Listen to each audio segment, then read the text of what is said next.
So, ayan nga mga kasari, next week ay pasukan na at ayan, siguradong magiging matumal na naman po yung ating tindahan. Kaya ayan, for today's video is magliligpit ako at mag-aayos-ayos ako na aking mga paninda at tinatanggal ko na naman yung mga nakasabit dyan sa aking mga sabitan dahil yung aking mga nakadisplay sa aking estante is ayan, naubos na po mga kasari at wala nang mga nakadisplay. So ayan, mag-start na naman ako maggupit-gupit. So kanina mga kasari, tinanggal ko yung aking mga pachichiryang mga nakasabit dahil ilang buwan na rin po yan dyan na nakasabit. So kailangan ko na siyang ilipat dyan sa aking paistante. Kung napapansin nyo yung aking paistante dyan mga kasari is 2 layer na lang.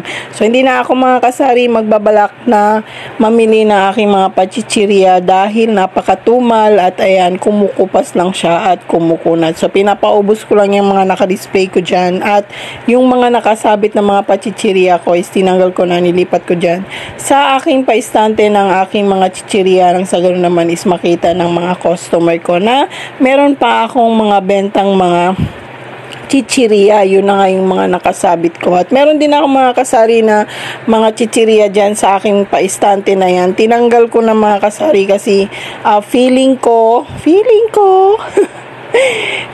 mga kasari is ayan, pakunat na rin siya dahil ilang buwan na rin siya talaga dyan dahil sa sobrang tumal.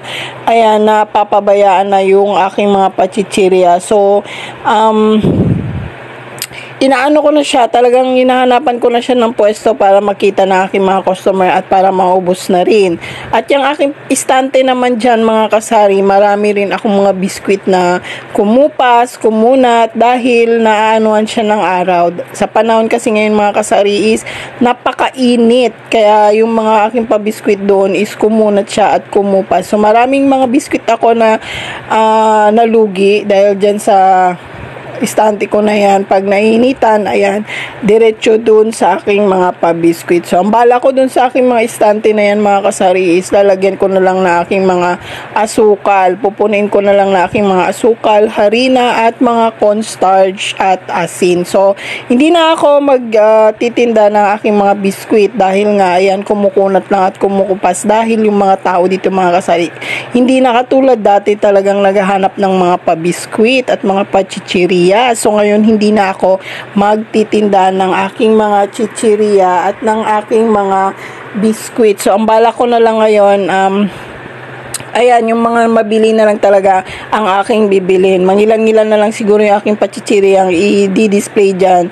para naman ang sa ganun, meron makita yung mga customer ko. So, ayan, nagugupit-gupit na ako mga kasari ng aking mga paninda dahil nga bala kong mamili at tinitignan ko na kung anong wala at anong meron. Alam nyo ba mga kasari, nang lulumo ako, nagpapasalamat ako nitong mga nakaraang linggo, nitong holiday dahil kahit paano is nabawasan yung aking mga panindang madaling makunat at madaling makupas, lalo't-lalo na yung aking mga biskwit at pachichirya.